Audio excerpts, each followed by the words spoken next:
নমস্কার বন্ধুরা, বৃন্দাবন ও মথুরা যাওয়ার জন্য ট্যুর প্ল্যান নিয়ে আমি চলে এসেছি আপনাদের সামনে। আপনি যদি কলকাতা থেকে যান তাহলে কলকাতা স্টেশন থেকে সপ্তাহে একটি মাত্র ট্রেন দুপুর 1:10 ছাড়ে হচ্ছে মথুরা পৌঁছানোর জন্য। সেটি মথুরা পৌঁছে পরের দিন রাত্রি 9:10। সেখানে পৌঁছে আপনি কিন্তু টোটো এবং অটো নিয়ে মথুরা এবং বৃন্দাবনের বিভিন্ন জায়গায় হোটেল নিয়ে থাকতে পারেন। ওখানে প্রচুর আশ্রম আছে। আমি সেখানে পৌঁছে একটি টোটো নিয়ে সরাসরি চলে গেছিলাম বৃন্দাবনের একটি আশ্রমে, রাধাকৃষ্ণ আশ্রম। এই ঢুকলাম, এই হচ্ছে রিসেপশন এরিয়া। এই যে বিশাল বড় রিসেপশন, একদম সোফা পাতা রয়েছে, 15 জন এখানে বসতে পারবে যদি রুম না পায়। আর এই হচ্ছে ওদের লঞ্চ। এখানেও কিন্তু লোকজন বসতে পারবে, যখন কোনো নাম কীর্তন হয় এখানেই করতে পারবে। বিশাল বড় লঞ্চ। আর এই হচ্ছে একের পর এক ফ্লোর আমি দেখাচ্ছি। আমরা ছিলাম ওই 3 তলায়, মানে সেকেন্ড ফ্লোরে লিফট আছে। আপনি চাইলে কিন্তু আশ্রম ছাড়াও অনেক হোটেল এখানে পাবেন। 500 থেকে 1000 টাকার মধ্যে ভালো ভালো হোটেল পেয়ে যাবেন। আপনি কিন্তু সেখানেও থাকতে পারেন। তবে এখানে আশ্রমগুলো কিন্তু হোটেলের থেকে কোনো অংশে কিছু কম নয়। আমরা ছিলাম ওই একদম 3 তলার 313, 14, 15 রুমে। তো আমি যাচ্ছি এখন রুমে, রুমগুলো দেখাচ্ছি রুমগুলো কীরকম। আর যারা ওই সৎসঙ্গ করবে, যারা গ্রুপ ওয়াইজ এসে সৎসঙ্গ যারা করতে চায় আর কি, তাদের সৎসঙ্গ হল রয়েছে এই যে, এখানেই করতে পারবে। প্রথম দিন বৃন্দাবনে পৌঁছানোর পর সেদিনকে আপনারা আশ্রম বা হোটেলে স্টে করুন। পরের দিন সকালবেলা ব্রেকফাস্ট করে বেরিয়ে পড়ুন মথুরা এবং বৃন্দাবনের মন্দিরগুলো দেখবার জন্য। প্রথমেই চলে যান আপনারা বৃন্দাবন থেকে আধ ঘন্টা দূরে। টোটো ভাড়া নেয় 40 টাকা এবং গাড়ি নেয় হচ্ছে 600 টাকা রিজার্ভ, মথুরার যত সমস্ত মন্দির সেগুলো দেখবার জন্য। প্রথমেই দেখুন বিড়লা মন্দির। তো আমরা এই বৃন্দাবনের যে আশ্রম ছিল সেখান থেকে বেরিয়ে সাইট সিনে বেরিয়েছিলাম। শুরুতে আসলাম বিড়লা মন্দির। এই বিড়লা মন্দির কিন্তু একদম কংসের কারাগার বা দ্বারকাধীশ মন্দির যাওয়ার পথেই পড়বে, সেদিন দাঁড়িয়ে দেখে নিলাম। আপনারা যদি আমাদের সাথে আসেন, আপনাদেরকে আমি এই মন্দির দর্শন করাবো। যারা আমাদের সাথে এসছে তারা কিন্তু দর্শন করছে। বিড়লা মন্দির দেখবার পর আপনারা চলে আসুন সরাসরি দ্বারকাধীশ মন্দিরে। এই মন্দির সকাল 8টায় ওপেন হয়, দুপুর 12টায় বন্ধ হয়। মাঝে মধ্যে কিন্তু এখানে আরতির জন্য মন্দিরের দর্শন বন্ধও থাকে। তো বিড়লা মন্দির দেখার পর এবার এসে পৌঁছলাম আমরা দ্বারকাধীশ টেম্পলে। এখন 10:05 বাজে, মন্দির ওপেন হচ্ছে। মন্দির খুললো, ভিতর দিকে যাই, চলুন আপনাদেরকে দেখাচ্ছি। সঙ্গে দেখো, হয়তো আমার আওয়াজ শোনা যাচ্ছে না, আমি ব্যাক ক্যামেরা পুরোটা দেখাচ্ছি।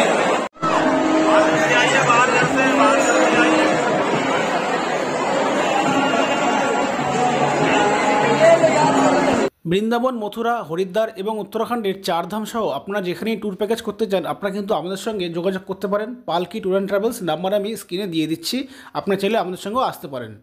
দ্বারকাধীশ মন্দিরের কারুকার্য কিন্তু সত্যিই দেখবার মতো, এবং আরতির জন্য কিন্তু এখানে বেশ কিছুক্ষণ দর্শন বন্ধ থাকে, কাজে এখানে কিন্তু সময় লাগবে। তো এই এখন আমরা দ্বারকাধীশ টেম্পল দেখার পর আসলাম কৃষ্ণের জন্মভূমি অর্থাৎ কংসের কারাগার। কিন্তু এখানে ব্যাড নিউজ আছে, এটা হয়তো আপনারা অনেকেই জানেন যে মোবাইল নিয়ে কিন্তু ভেতরে ঢুকতে দেয় না। তো সেই জন্যই আমি যাদেরকে সঙ্গে করে নিয়ে এসেছি তাদেরকে কিন্তু যত্ন সহকারে নিয়ে যাচ্ছি ভেতরে, মোবাইল এবং ব্যাগ কাউন্টারে জমা রেখে। তো আমি বাইরে থেকে ভিডিওটা দেখাচ্ছি যে মন্দির বা এই কংসের কারাগার এরিয়া চত্বরটা কীরকম, একবার দেখুন।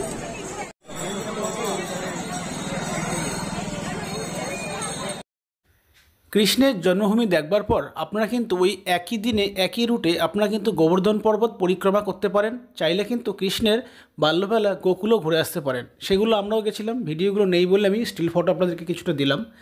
এবং এগুলো দেখবার পর ফেরার পথে আমরা কিন্তু ওখানে বৈষ্ণব দেবীর মন্দির দেখে এসেছি। সেই বৈষ্ণব দেবীর মন্দির কিন্তু দেখবার মতো, এবং এখানে কিন্তু বেশ ভালোই ভিড় পড়ে।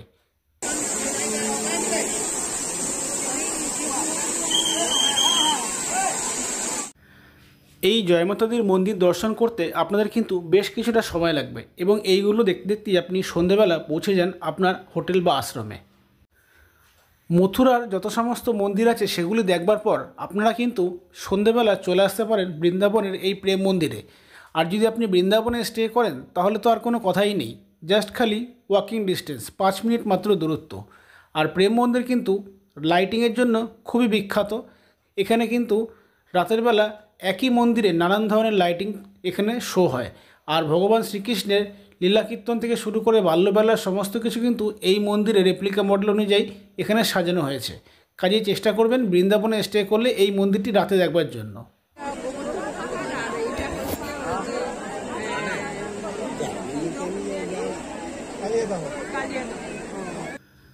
বৃন্দাবনে দ্বিতীয় দিনে আপনি কিন্তু সকালবেলা ব্রেকফাস্ট সেরে সরাসরি চলে আসুন ইস্কনের মন্দিরে।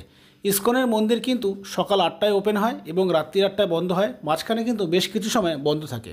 আর প্রেম মন্দির তো আগের দিন দেখা হয়েই গেছে।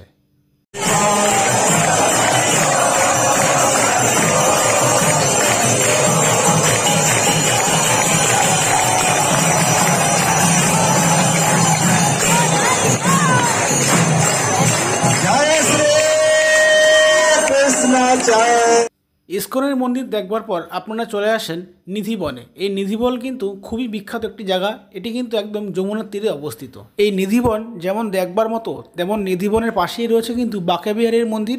আসলে কিন্তু বাঁকে বিহারীর মন্দির কোনোভাবে কিন্তু মিস করবেন না।